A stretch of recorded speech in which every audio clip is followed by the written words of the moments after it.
Isabel, uma profissional de TI, que sempre gostou de inovação e de fazer algo que pudesse ser útil para as pessoas, quando percebeu a distância entre TI e todas as pessoas envolvidas nesse processo, passou a se interessar por psicologia e se tornou uma psicóloga respeitável, com um produto que une as duas áreas. Após uma longa jornada de transformação, começando na área de exatas, foi passando para humanas e juntando as duas coisas, até criou em seu doutorado uma escala de avaliação do líder autêntico, chamada de EALA. Venham conosco e venham muito mais nesse vídeo.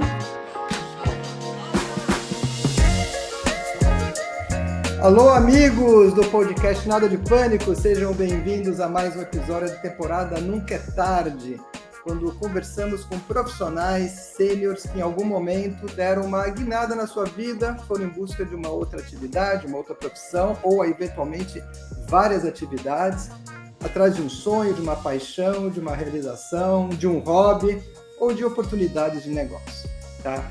Eu sou Ricardo Manda, eu sou o host Nada de Pânico, e você que já nos acompanha, que você curte, não esqueça de continuar seguindo a gente, né, nas mídias do YouTube, das mídias de podcast, dar o seu joinha, seguir o nosso podcast. E claro, se você gostar desse conteúdo, compartilhar, né, com seus amigos, parentes, vizinhos, enfim, pessoas que possam se beneficiar do conteúdo que a gente traz aqui.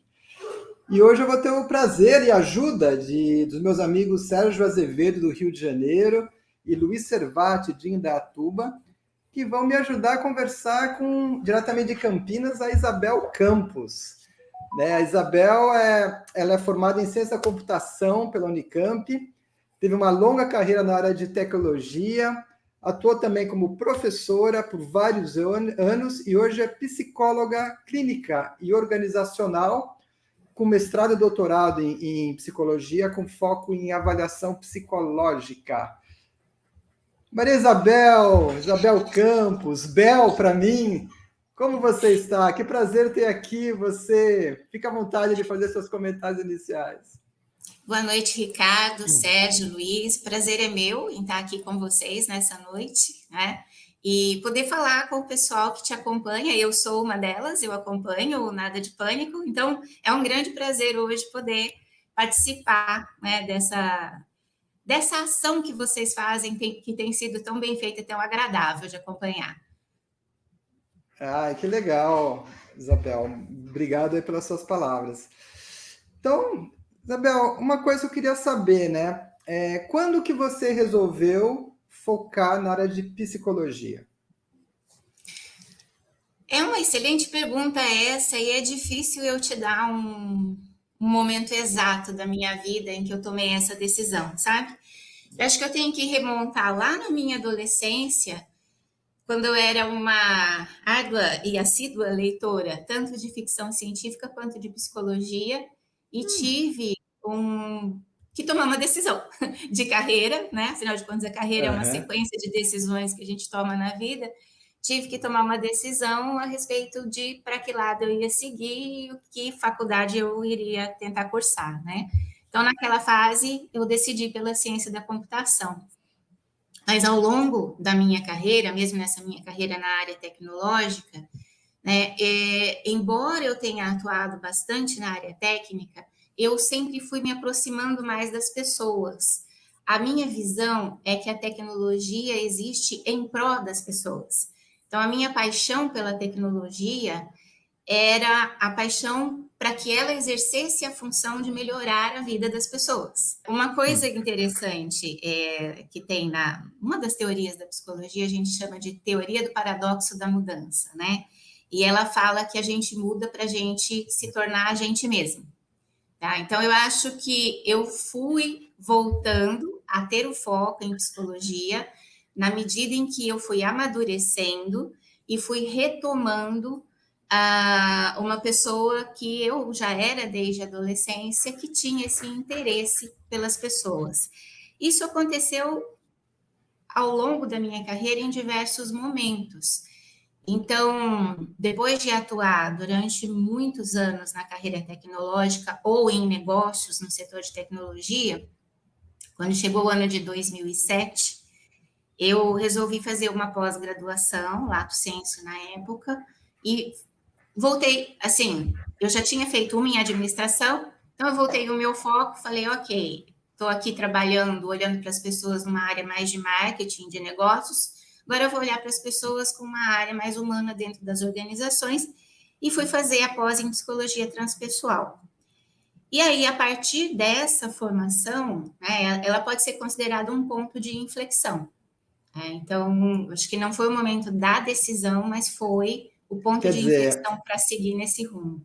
se eu entendi, você já tinha esse lado, né, em você desde muito cedo, desde a adolescência, provavelmente, e Sim. com a carreira em TI, você foi aflorando um pouco esse lado, vendo a possibilidade de atuar, e quando você fez Isso essa... aconteceu assim, dentro da minha carreira em TI e telecomunicações, principalmente, né? Eu comecei como analista de sistemas dev, implementadora, né? Então desenvolvi realmente. A partir dali eu passei a ser treinadora, então dei muitos treinamentos técnicos, de protocolos de comunicação, de redes de computadores, né? Então era muito um momento de transformação do que a gente tinha só de um processo de comunicação por telefonia para a entrada da área de comunicação de dados no país, tá? No início da década de 90. Antigo, né? Aí, nesse momento, eu comecei a me perguntar, né?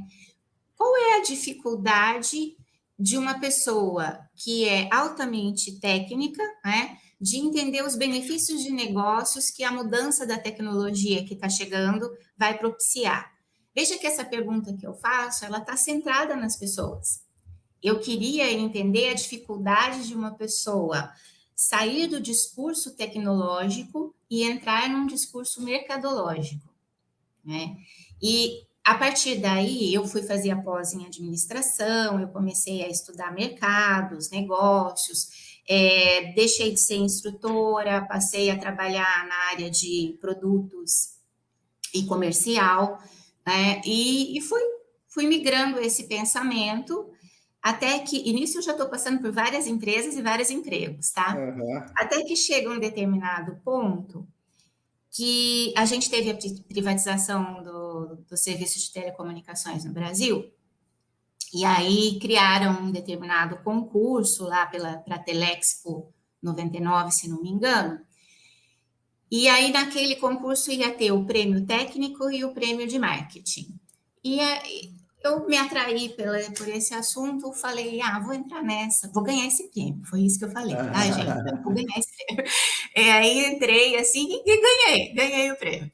E como consequência... Parabéns! Obrigada. Legal. Como consequência disso, a empresa que eu trabalhava, como uma forma de me recompensar pelo que aconteceu, me expatriou.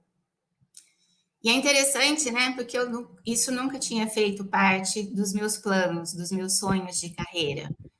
Então, que é comum para muita gente, né? Muita gente sonha com isso.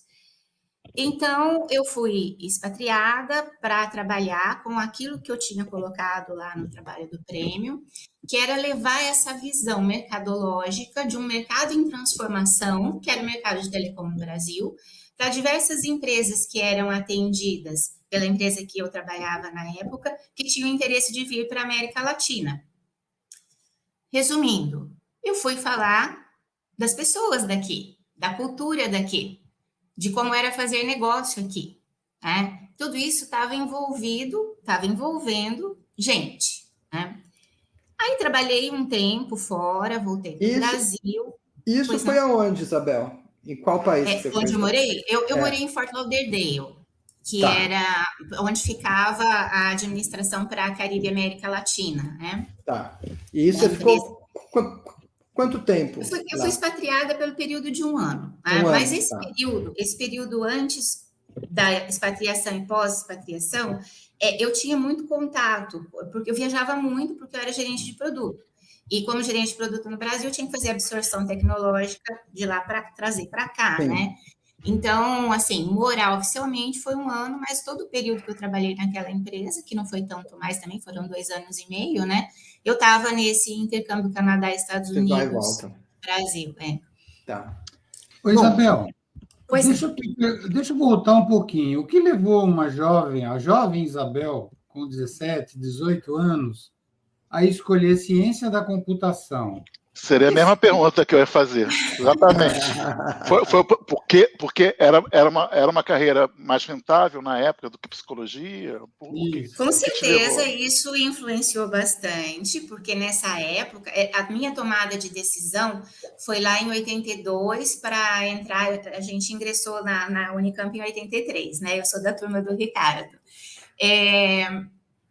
Lógico que a perspectiva de ter trabalho e ganhar bem fez muita diferença. Mas eu realmente era uma leitora de Arthur Clarke, Isaac Asimov, e aquela coisa que vinha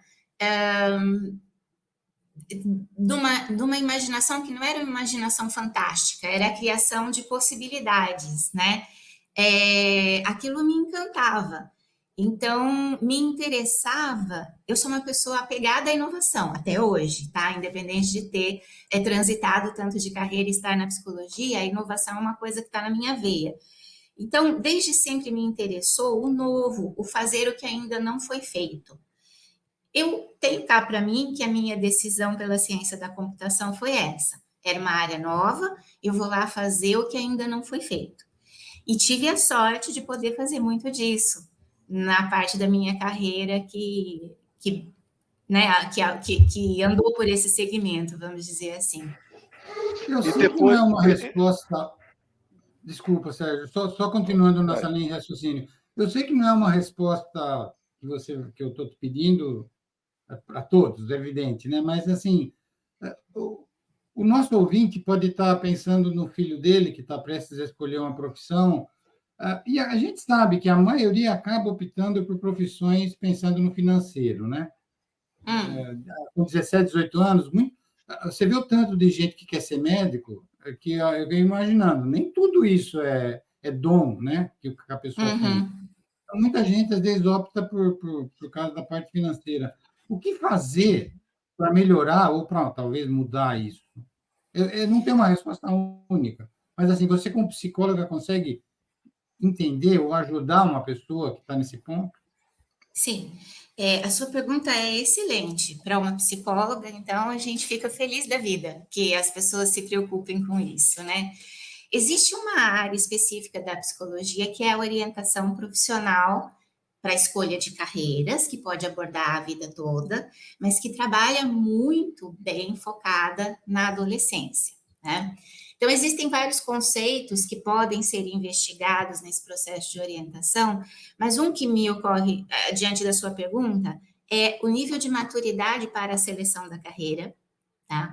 Que isso é uma coisa verificável, trabalhável. O processo de orientação para os adolescentes a respeito do dinheiro, né? Da questão de que o dinheiro ele é importante, mas ele não pode ser o cerne, porque você precisa se sentir bem na sua profissão para que o dinheiro venha. A decisão pelo dinheiro pode trazer frustrações, né?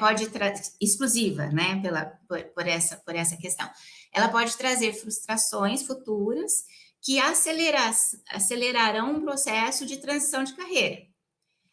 Por outro lado, é legal a gente olhar para esse mundo, que é o mundo novo aqui, né, da nossa década e daqui para frente, em que a gente não pode, mesmo a medicina que é tradicional, mesmo a engenharia que é tradicional, a gente não sabe mais como serão essas carreiras. A gente não sabe como com certeza, o trabalho do futuro. Então, o que um jovem que está em processo de tomada de decisão precisa entender é quais são seus reais interesses, né? E claro que o dinheiro pode fazer parte dos interesses, mas quando a gente fala de interesse, é aquilo que atrai, aquilo a que ele gostaria de se dedicar com prazer, aquilo que pode propiciar a ele coisas como termos que a gente usa muito hoje no mundo corporativo, né? O propósito de vida, o fluxo na hora do trabalho, né? A pessoa entrar no trabalho e navegar por aquilo ali, se esquecendo do tempo ou das outras questões. Então, o encontro, né, desses interesses é muito importante. E esse é um trabalho que foi talvez vamos falar mal, pouco divulgado. Hoje em dia ele é bem mais divulgado, porque se confundia teste, né? Eu tive um Eu professor lembro, que... né? Eu não sei Teste vocês, mas vocacional. teste vocacional, acho que todos nós Isso. fizemos na época, né? Eu fiz. Isso é palavrão para gente hoje em dia, tá, É? gente? Teste vocacional. Porque não é essa questão de você... Um teste não faz milagre, ele não vai indicar respostas, né? Eu já vi pessoas rindo muito disso, porque o resultado que apontaram lá para uma garota que eu soube é que ela ia ser diretora de escola. Ela era uma adolescente, ela se divertiu muito, tirou o maior sarro e deu descrédito àquele processo que tinha ocorrido lá dentro daquela escola específica, né?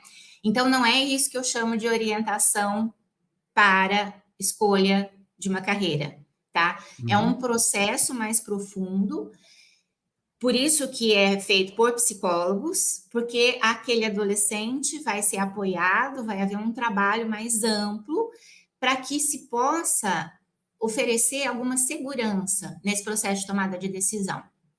É óbvio que os pais costumam influenciar muito, é óbvio que os psicólogos não têm como impedir os pais de fazerem isso, mas costuma ser dar bons resultados. Mas estou entendendo, Isabel, que então é mais focado no que o adolescente, no que o jovem, a habilidade que ele tem, a vontade que ele tem, do que a questão financeira.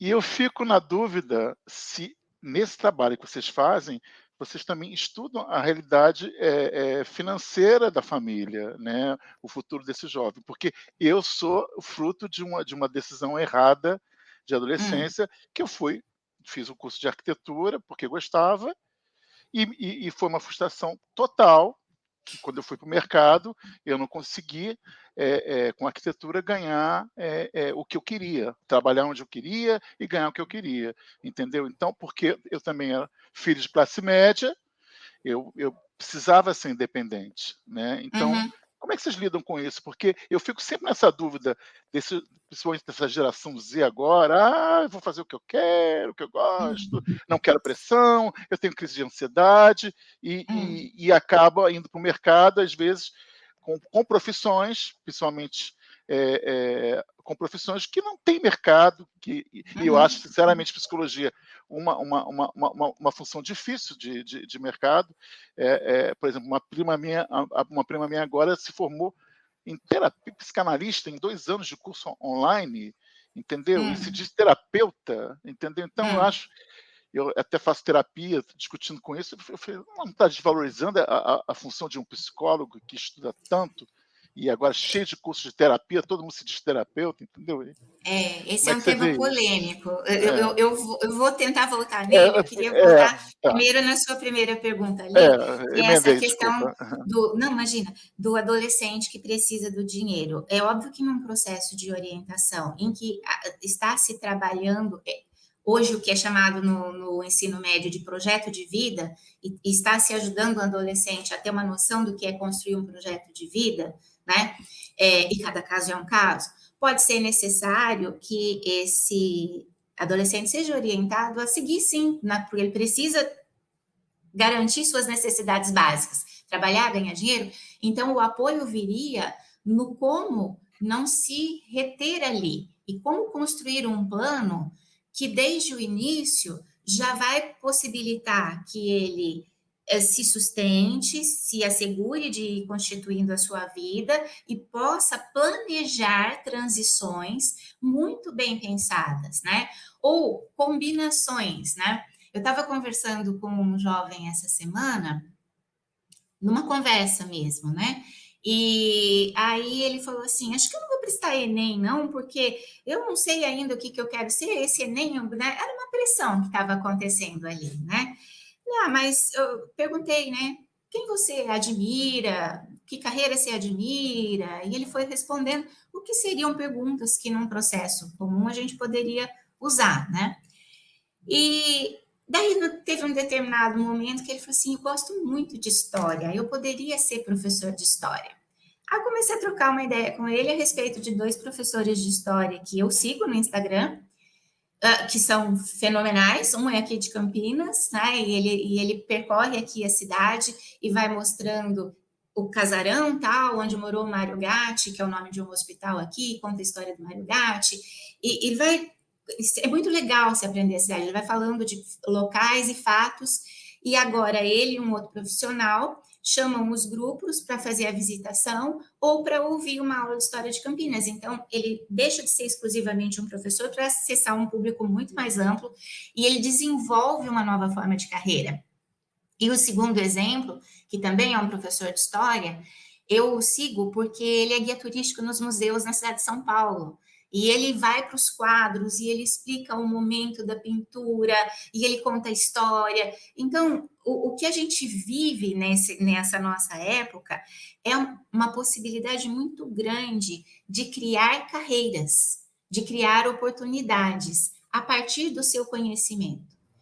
E aí, uma coisa muito importante para os jovens entenderem é que nenhum conhecimento é perdido. Então, hoje eu estou aqui para falar com vocês como psicóloga, mas nada do que eu fiz na minha carreira foi perdido ou deixou de contribuir para eu estar nessa posição que eu estou hoje. Agora eu vou emendar com a questão da dificuldade da profissão da psicologia, né?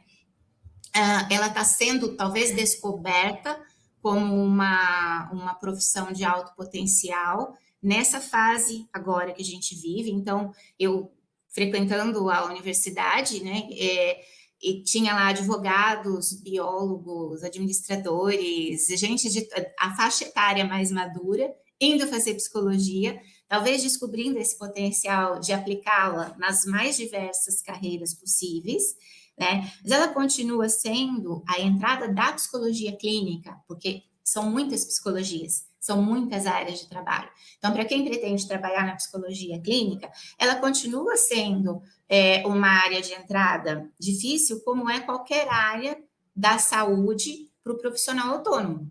Tá? Então, não é só psicologia. O dentista que começa sozinho, o médico que começa sozinho, o fisioterapeuta, o fonoaudiólogo. Por quê? Porque a saúde é uma área imprescindível. Então, você precisa ter uma determinada confiança, né? E começar... Ganhar espaço, né? Isso. Então, isso também é estratégia de carreira, né? Então, psicólogos jovens precisam, talvez, se associar a grupos, né? Se ligar a um professor. A supervisão sempre tem que fazer, né? Mas se ligar a um professor que foi legal, que ele se identificou durante a faculdade, para acompanhar, para que haja indicações. Então, começar a receber indicações de quem conheceu a qualidade, o potencial do que aquele profissional, aquela profissional jovem pode contribuir, né? Uma outra estratégia é ir para as organizações, trabalhar com a psicologia organizacional do trabalho, que é engraçado que os psicólogos são poucos os que gostam dessa área, né? E eu acabei me tornando psicóloga vindo dessa paixão, das organizações, para, então, me apaixonar também pela clínica, né? Mas é uma possibilidade, porque as empresas demandam, e aí a pessoa ela pode ter um emprego, ela pode ter um salário e criar a estratégia de atender menos na clínica e ir aumentando a sua carteira. Então, eu acho que eu resumiria assim, tá? Não tem carreira fácil e não tem carreira extremamente difícil. Tem boas estratégias de carreira. E falando em carreira, um pouco do que o Sérgio falou, das pessoas que fazem cursos mais rápidos, conta pra gente como é que você se preparou para essa nova carreira, porque eu sei que não foi de uma hora para outra, foi um tempo, né? Longo, com muito aprendizado. Você pode falar um pouquinho pra gente? Eu posso. Eu vou contar isso emendando com a questão do Sérgio que eu não respondi, dos cursos de 2 anos EAD de psicanálise, né? Tá. É uma questão de regulamentação, tá? Então, vou basear, assim, a profissão de psicóloga é regulamentada, né? Então, existe a avaliação psicológica, só pode ser exercida, né? A aplicação de testes psicológicos, laudar, dar atestados, etc., por alguém que cursou psicologia, que tem um CRP ativo, né? Mas a psicanálise, por ser anterior à existência da psicologia no Brasil, ficou de fora nessa regulamentação como uma profissão possível. A pessoa pode ser psicanalista. São coisas diferentes, embora a teoria psicanalítica também possa ser aplicada por psicólogos. Diante desse quadro que eu estou falando, né, eu acho que o mercado é quem decide a qualidade do profissional.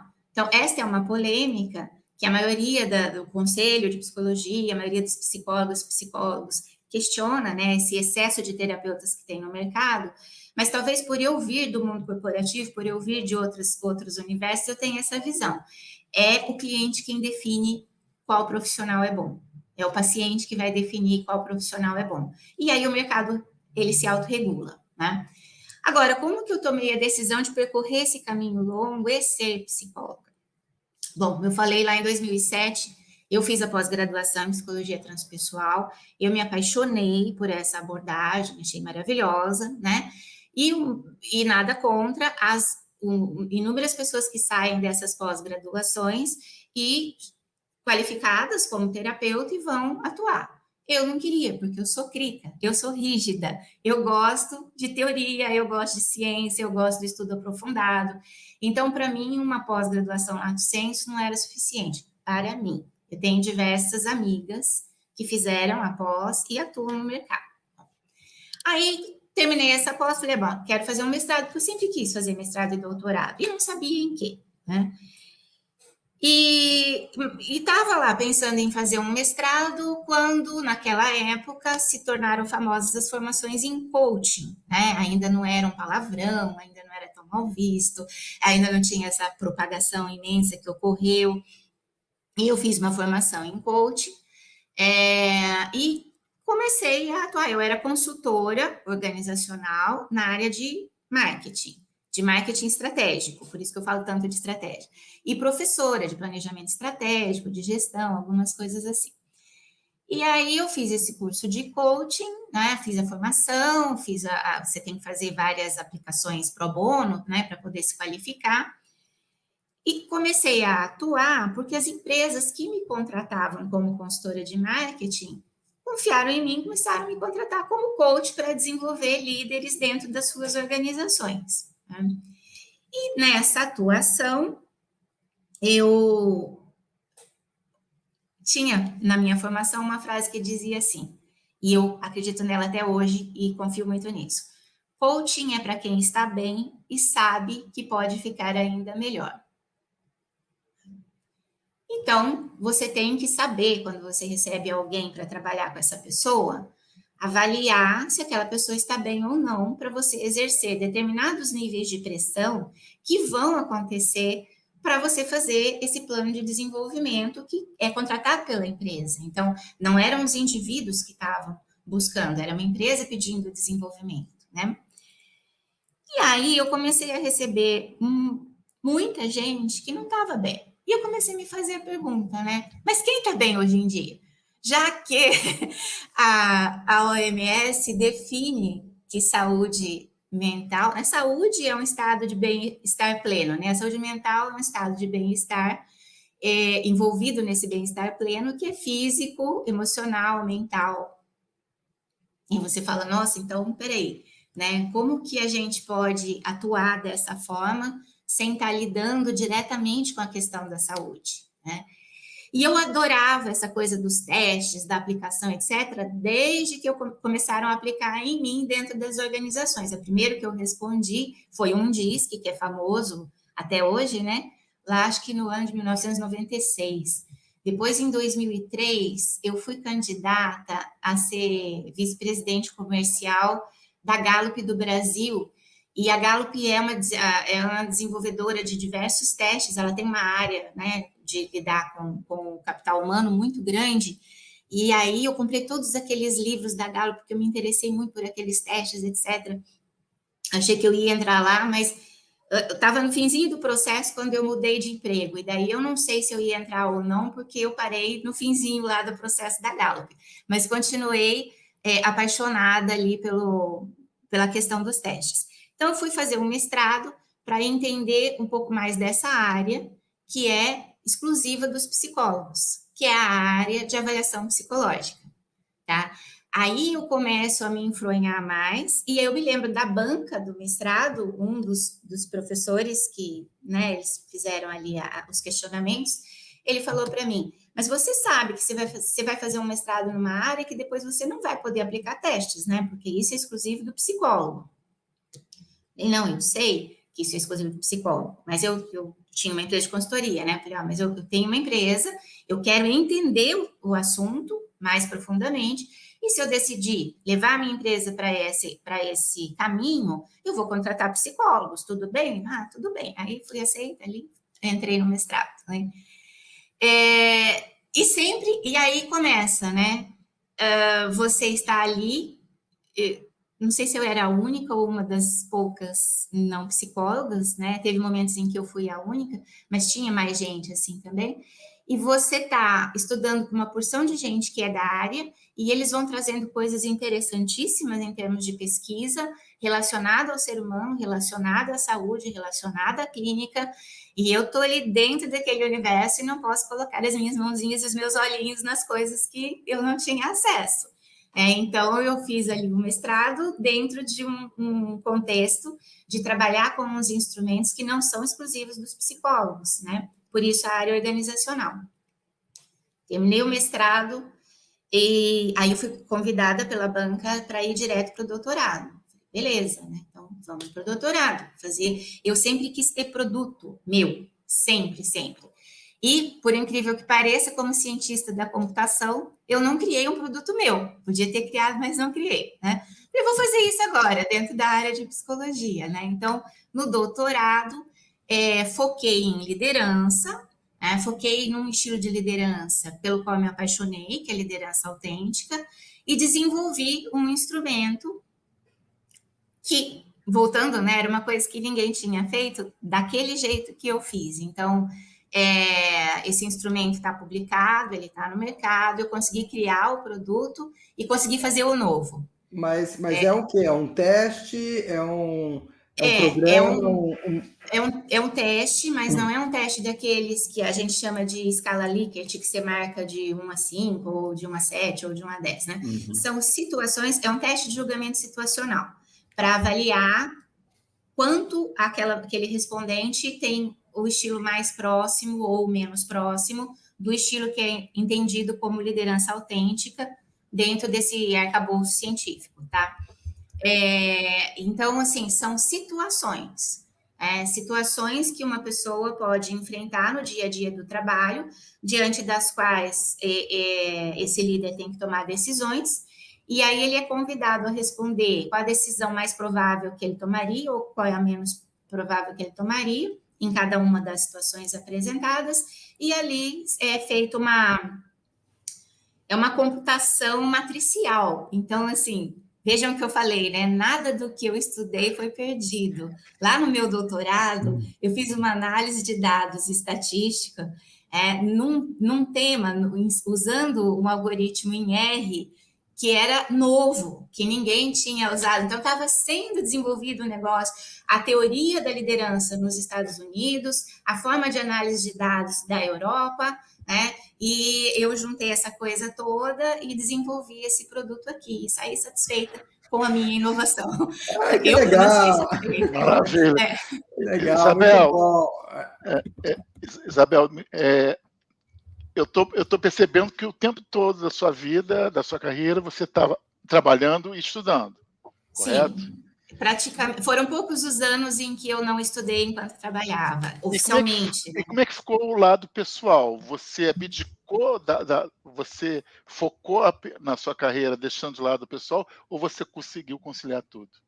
Eu tenho uma vida pessoal muito legal, sou muito feliz com ela, né? Mas, assim, eu não abdiquei de ter filhos, eu nunca quis ter filhos, tá? Então, só para esclarecer, né? Porque nessa história que eu estou contando, certamente, se eu tivesse filhos, eu teria... Menos tempo. Sei lá, eu não sei que decisões eu teria tomado, porque isso é uma hipótese, né? Mas, assim, não foi porque, eu decidi que a minha carreira é mais importante. Não, é porque eu não tinha vontade de ter filhos, eu tenho um companheiro de muitos anos que já era separado, tem 2 filhos, que eu sou muito feliz com isso, então do lado dele e da vontade dele de ser pai, já estava tudo bem, então deu tudo certo, minha vida pessoal também deu tudo certo, nesse sentido. Você tem filhos terceirizados. Isso, né? E as de 4 patas, né? Assim. Sem dúvida.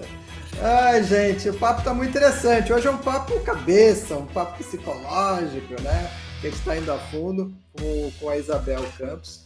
E vocês que nos seguem, vocês que nos estão assistindo, fiquem à vontade de compartilhar o podcast, né, com o seu network, se vocês acharem interessante. E, claro, curtir a gente no YouTube e nas mídias de podcast. Tá? Isabel, agora voltando para você, eu gostaria de saber se nesse período todo você entrou em pânico em algum momento. Eu sei que foi very, very cool. Teve uma fase da minha vida quando eu decidi deixar de ser CLT e empreender, né? Vocês lembram que eu falei eu tinha uma empresa, né, de consultoria? Como uma boa megalômana leonina, eu saí do contexto CLT e abri 2 empresas simultaneamente.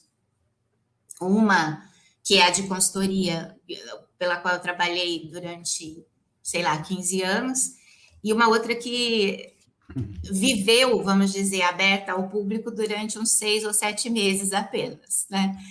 E que era uma empresa de varejo, que não tinha nada a ver com a minha experiência anterior. Então, eu e uma sócia abrimos em São Paulo, lá na Tutóia, na outra ponta, oposta à da IBM, na rua Tutóia, em São Paulo, a gente abriu um local que tinha, na época, né, um cybercafé, que era uma época boa para isso, um bistrô, uma galeria de arte e uma livraria, tudo junto num único espaço.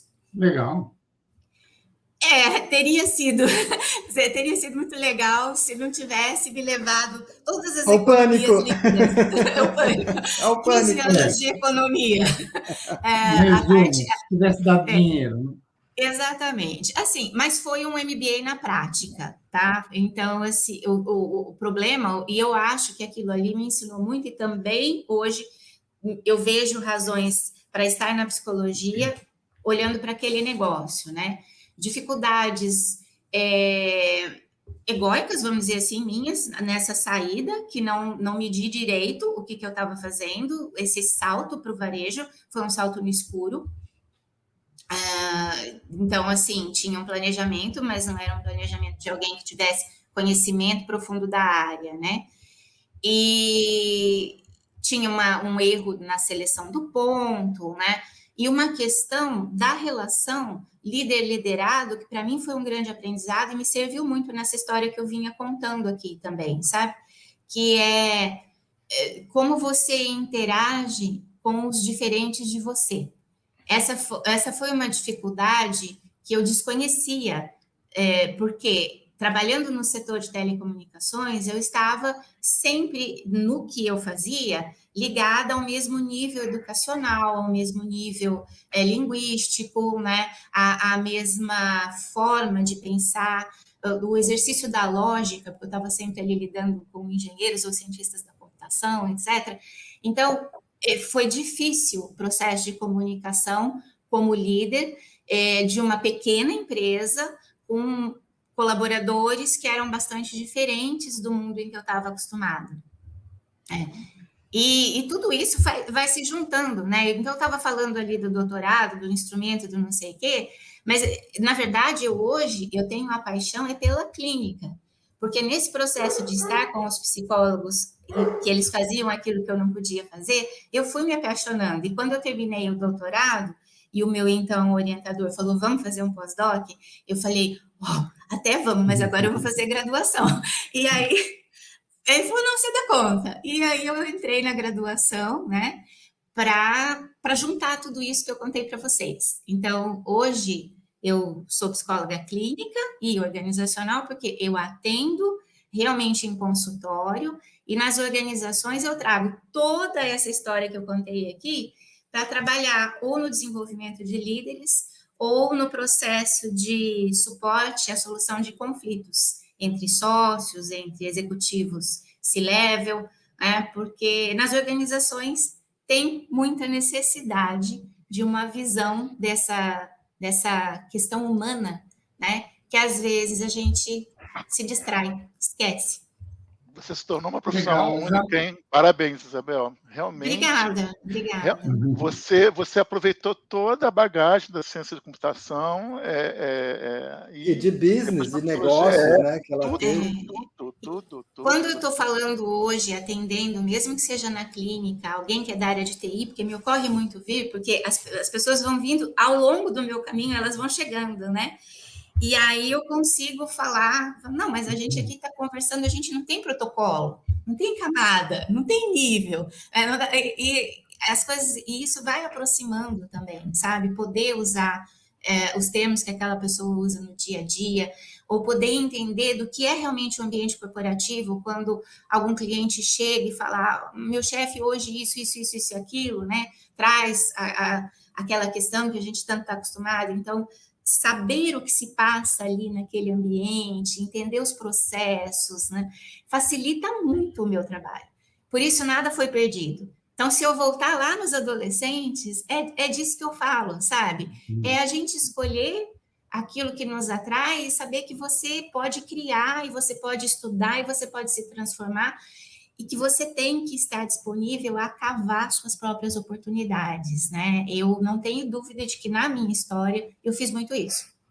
Eu fui cavando oportunidades. Isabel, voltando um pouquinho na sua pós-graduação, desculpa, no seu doutorado, você criou o EALA, né? Escala de Avaliação de Líder Autêntico, acertei? Isso, acertou. E você deu uma pincelada um pouco antes do break. Dá uma explicada melhor.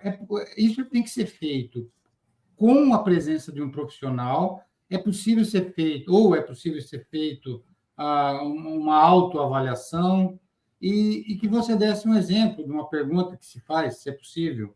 Aí eu vou terminar com um assunto que pode esticar até mais um pouco. Você vê possibilidade do EALA virar uma ferramenta dentro de inteligência artificial? Nossa, essa é mais complexa. Vamos por partes. Vamos por partes. Tá. Bom, eu chamo de EALA, tá? Desculpa, é que é a escala, mas tudo bem, porque é o instrumento, né? Então, é escala de avaliação. Mas tudo bem, pode chamar de é um instrumento. Vamos lá, deixa eu tentar engatar a sua primeira questão, falar um pouquinho mais do que ela é e como que ela pode ser usada. Ela é aplicada online, não precisa ser aplicada por psicólogos, porque eu desenvolvi antes de ser psicóloga, então ela é um instrumento aberto, ela não avalia o que a gente chama de construtos psicológicos, né? Então ela avalia comportamento do líder e um pouco do processo de tomada de decisão dele naquelas situações que são ali possíveis de acontecer. Então, se você, por exemplo, tiver, eu não sei o que vocês fazem, mas no RH da sua empresa, ou você mesmo, você é um mentor, ou você é um coach, e quer conhecer a EALA, tudo bem, pode entrar lá, você consegue adquirir as licenças, o manual, e aplicar. A aplicação, você vai comandar, vai ser enviado um e-mail com um link para aquela pessoa que vai responder. A autoaplicação que você perguntou, se daria assim, tá? Tipo, quero me aplicar a EALA e entender. Porque você vai aplicar, vão sair 2 relatórios, tá? Um relatório que a gente usa quando quem aplicou quer dar uma devolutiva para o respondente, então vai para o respondente a pontuação dele e algumas dicas do que ele poderia fazer para desenvolver determinados atributos da liderança autêntica, caso ele se interesse por fazer isso. E vai um outro relatório, que é um pouquinho mais amplo, mas não é muito longo, não, e que faz a pontuação comparativa, tá? Então, vamos supor que você pontuou 10. O que esse 10 significa perante a amostra normativa? Então, essa pessoa tem um nível alto, tem um nível médio alto, um nível médio, médio baixo, ou baixo. Qual amostra? Normativa, né? A gente faz a coleta de dados e estabelece qual é a normatização. Então, de acordo com a amostra que foi trabalhada no desenvolvimento do instrumento, né? como que as pontuações podem ser distribuídas, né? Seriam os percentis, vamos dizer assim. Então, só que vai estar lá, ao invés de estar em formato percentil, vai dar qual que é o nível, desde baixo até alto. Nível de liderança autêntica, tá? Quanto que a pessoa se aproxima ou não do comportamento esperado de um líder autêntico. Agora vamos à questão. Tá. Desculpa, não, faltou continue. A questão da inteligência artificial, né? Não a EALA em si, porque é um teste pequeno, que é para ser breve, é para ser usado em processos de recrutamento e seleção, ou de decisão de promoção dentro da empresa, ou de mentoria e desenvolvimento de lideranças, né? Então, ele não é um teste exaustivo. Agora, uma teoria, qualquer teoria de liderança, eu penso, mas essa teoria pela qual eu me apaixonei, ela pode, sim, ser estudada e aprofundada. A inteligência artificial pode ser treinada para compreender essa questão, né? E a IA poderia ser um treinador, né? Poderia ser talvez um provocador do pensamento do líder em situações críticas de liderança. Então, você pediu um exemplo, eu não posso falar dos itens da escala, mas eu posso falar do item exemplo da escala, tá? Ou de um item que foi publicado num artigo. O item de exemplo da escala, ele é bem simples até. Então, ele traz o seguinte, olha, a Fátima, ela é uma gestora de uma loja de calçados. E ela criou um processo coordenando, né, de quem é a vez de atender o cliente que chega. Mas, em um determinado momento, entra uma cliente na loja e 2 atendentes vão tentar abordar essa cliente e surge um conflito entre elas, né? Se você estivesse no lugar da Fátima, o que você faria? E aí a escala traz as 4 opções de escolha para essa situação, explicando, né, que existem outras, obviamente existem outras respostas, pode ser que você faria uma coisa diferente, mas a gente está pedindo que você escolha qual você provavelmente mais faria e qual você menos faria, tá? Então, todos os itens, né, são assim, são situações como essa, que vão abordar níveis distintos, ou de gestão, ou de diretoria, ou de presidência, né, ou proprietário de empresa, com situações que você poderia dar diversos tipos de resposta, e que a liderança autêntica, que eu não falei o que ela é, né, mas vamos lá, bem resumidamente, tá? Processamento balanceado, então o líder solicita informações e pontos de vista diferentes do dele antes de tomar uma decisão, transparência de relacionamento, perspectiva moral internalizada, então não é aquele do tipo, faço o que eu mando, não faço o que eu faço, eu tenho valores e eu ajo de acordo com os meus valores, né? E autoconsciência, que é a raiz de tudo, né? Só que essa autoconsciência não é só uma questão do que se chamaria autoconhecimento, é a consciência de si nos aspectos mais amplos, pontos fortes, fracos, vulnerabilidades, habilidades, e a consciência do impacto que o seu processo de liderança exerce sobre os liderados. Isso está debaixo da autoconsciência. Oi, Isabel, a gente está chegando no final, mas eu queria te fazer uma pergunta antes. Você que passou por essa experiência de transformação, né, que certamente inspira outras pessoas também, quais seriam, de uma forma resumida, algumas dicas que você poderia dar para alguém que estaria pensando em fazer uma mudança de carreira ou fazer algo diferente? Olha, eu gosto dessas 2 palavras que você usou, transformação e mudança, e eu gosto de usar tem um autor, ele chama Barrett, e ele fala assim, que mudar é fazer o mesmo de forma diferente, e que transformar é ser diferente. Então, e daí ele emenda, né? E evoluir é uma sequência de mudanças e transformações. Eu gosto muito disso.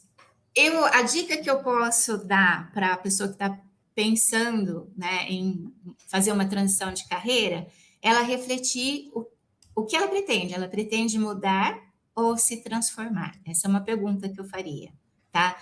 Então, a primeira questão é, entenda muito bem qual é o seu objetivo. O que você está buscando?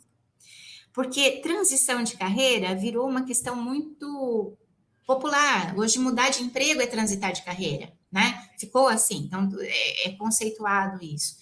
E talvez para você mudar de emprego, você esteja apenas tomando decisões no sentido de tá, aqui não tá legal, eu estou avaliando o que eu não estou gostando, ou então tá legal, mas eu quero desafios maiores ainda, o que eu estou procurando.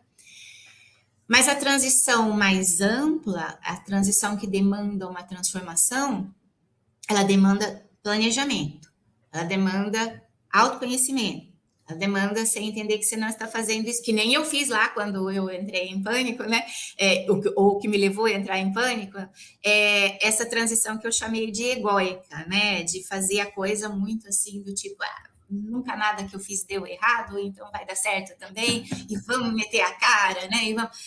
meio que a cara, a pegada do empreendedorismo, vamos meter a cara e fazer, mas calma, você tem que trabalhar com riscos controlados, né? Análise de risco sempre, né? Isso. Então, eu acho que a minha dica é essa, tá? Na transição de carreira, analise os riscos, planeje, né? Execute com flexibilidade, porque no seu processo não é necessário a pressa, né? É necessário que você vá se constituindo cada vez mais forte e agregando valores a você como profissional, né? É possível fazer muitas transições, né? Mas eu acho que simplesmente olhar para o mercado e seguir o que... o mundo corporativo tem muito disso. Agora é a hora da IA, então vamos estudar IA. Agora é a hora do não sei o quê, então vamos usar isso aí. Tudo você tem que saber. Tudo é para ontem e tudo que é novo você tem que saber. Não necessariamente, né? Por isso o planejamento é importante. E nem dá para você saber tudo, né? Essa é a verdade. Não dá. Isabel, a gente tá encerrando e se as pessoas quiserem entrar em contato com você, te contratar, enfim, como é que faz, né? Se quiser compartilhar aí seus contatos e mandar sua mensagem final. Tá legal. Eu estou lá no Instagram como isabelcampos.psi. Estou no LinkedIn, aí só pesquisar Isabel Campos, né, eu vou aparecer. O meu site está fora, porque eu tinha um site que está transitando junto comigo, mas a fornecedora teve uns probleminhas, então ele está atrasado. Mas eu tenho um site, que é isabelcampos.com.br, que, se Deus ajudar, vai entrar logo, né? E eu estou bem ausente do Facebook, mas eu estou lá também, tá? Assim, não tenho postado praticamente nada lá. Então, eu estou nas mídias, né, principalmente Instagram e LinkedIn, é mais fácil de me achar. Eu quero finalizar aqui, sim, eu quero agradecer novamente o convite, né? Acho que a gente falou bastante de carreira, mas, sim, realmente essa conversa podia ser bem mais ampla, porque carreira é um assunto, né, que não tem fim, né? Então, eu queria me colocar à disposição, se alguém quiser conversar comigo, independente da questão profissional do meu trabalho, né, que as minhas mídias estão disponíveis para trocar ideias também, tá? E, de resto, foi muito legal falar. Eu gostei muito de estar aqui com vocês, né? Gostei muito das perguntas que vocês fizeram. Vocês me fizeram excelentes perguntas. Ai, que legal. Nós agradecemos, né, Isabel? Você ter um tempinho aí para estar aqui no Nada de Pânico, conversando. Queria agradecer o Sérgio e o Servati, não só pela participação, mas pelas belas perguntas, né, que vocês fizeram, muito interessantes. E dessa forma a gente vai encerrando hoje, né, lembrando que o Nada de Pânico ele é feito por um grupo de profissionais sêniors, que estão aí justamente para mostrar que não tem esse negócio de idade para você aprender, se divertir, fazer coisas diferentes, ensinar, enfim, e aprender sempre, né? Afinal, a vida é um lifelong learning, como se fala. Além disso, vocês podem seguir a gente aqui, vocês estão vendo no nadadepânico.com.br, onde a gente tem todos os nossos podcasts, todas as temporadas. A gente tem o nosso Instagram, o Nada de Pânico Team, temos o nosso no LinkedIn, o Nada de Pânico. E é isso aí, gente. Tá? Eu queria agradecer a todos vocês, nossos internautas. E vamos nessa, né? Afinal, nunca é tarde, a vida é repleta de oportunidades. Até mais, pessoal.